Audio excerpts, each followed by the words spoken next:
శ్రీమాత్రాయ నమః. శ్రీ త్రిముఖాదేవి నమః. మనం ఇప్పుడు 2020 సంవత్సరం ఫిబ్రవరి నెల 1వ తారీఖు నుంచి 15వ తారీఖు లోపు యొక్క వృషభ రాశి ఫలితాలు మనం ఇప్పుడు మాట్లాడుకుందాం. వృషభ రాశి వారికి ఈ వారం అంటే ఈ 15 రోజులు ఎలా ఉందో ఒకసారి మనం వివరంగా మాట్లాడుకుంటే, వృషభ రాశి వారికి కొన్ని విషయాల్లో ఇబ్బందులు కనబడుతున్నాయి.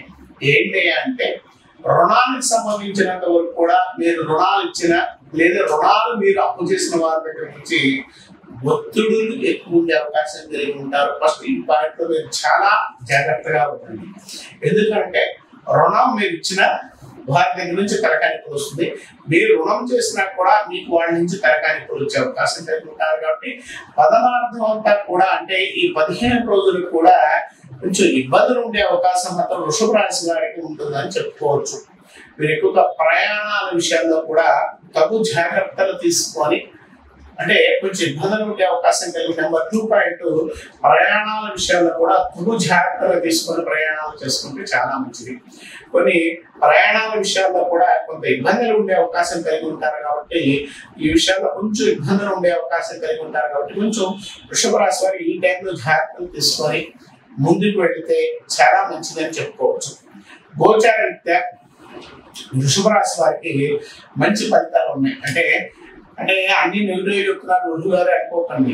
మీకు పాజిటివ్ పాయింట్ ఏంటంటే, రుణానికి సంబంధించినంత వరకు కూడా మిమ్మల్ని ఇబ్బంది పెట్టే వాళ్ళు ఎవరైతే ఉన్నారో రేపు 10వ తారీఖు నుంచి మీకు చాలా అనుకూలంగా ఉంటుంది. అంటే వారి దగ్గర నుంచి వచ్చే ప్రాబ్లమ్స్ అనేది తగ్గుతూ ఉంటుంది. కాబట్టి వాళ్ళ దగ్గర నుంచి వచ్చే ఇబ్బందులు అనేది కూడా తగ్గడానికి అవకాశం కలిగి ఉంటారు. కాబట్టి మీరు ఎటువంటి ఇబ్బందులు అయితే ఏమి లేవని చెప్పుకోవచ్చు. అలాగే వృషభ రాశి వారికి మొట్టమొదటిగా చెప్పుకోవాల్సింది, మీరు ప్రయత్న రూపంగా మీరు ఏది చేసినా కూడా మీకు అనుకూలమైన ఫలితాలు ఉంటాయి. అంటే ఇబ్బందులు ఏదైతే ఉన్నాయో ఆ ఇబ్బందులు తొలగిపోవడానికి అవకాశం కలిగి ఉంటారని చెప్పుకోవచ్చు. ఆ తర్వాత అనారోగ్య స్థితులు కనబడుతున్నా కూడా పెద్దగా ఇబ్బంది అయితే లేదు.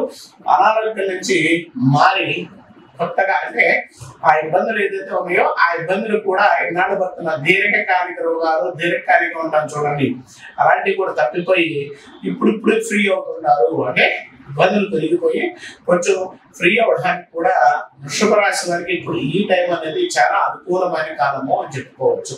మీరు ఎక్కువగా అనారోగ్య సూచనలు కూడా శిలువ వ్యాధి, తలకానిపు శిలువ వ్యాధి అంటే తలకానిపు విషయాలు, తర్వాత అరికాలకు సంబంధించిన విషయాలు అంటే మడిమల నొప్పులు కూడా కొంచెం ఎక్కువ ఉండే అవకాశం కలిగి ఉంటారు. కాబట్టి ఆ విషయాల్లో రెండింటిలో కూడా కొంచెం జాగ్రత్తగా ఔషధ సేవ తీసుకోవడం తప్పదు.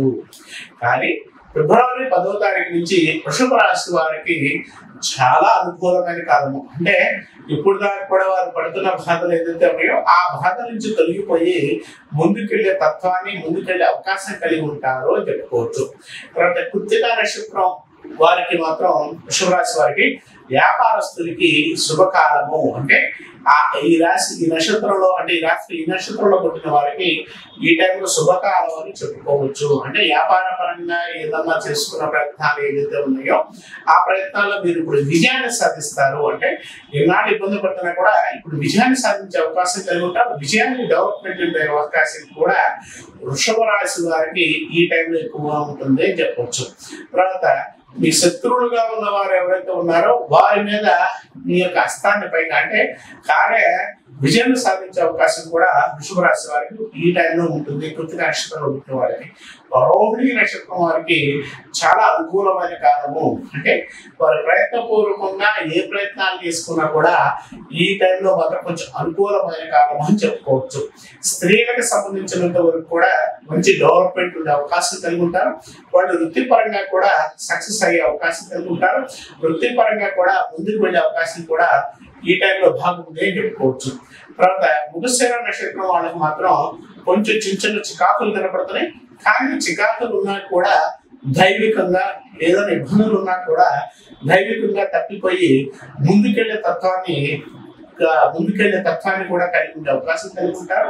వృషభ రాశి వారు ఎక్కువగా అమ్మవారిని పూజించండి. అంటే అమ్మవారికి సంబంధించిన విషయాల్లో ఎక్కువగా అమ్మవారిని నిషేధం కావచ్చు, అమ్మవారికి సంబంధించిన గుడులు కానీ దానాలు కానీ చేసుకుంటే మంచి ఫలితాలతో పాటు మీ అనారోగ్య సూచనలు కూడా తగ్గిపోవడానికి అవకాశం కలిగి ఉంటారని చెప్పుకోవచ్చు.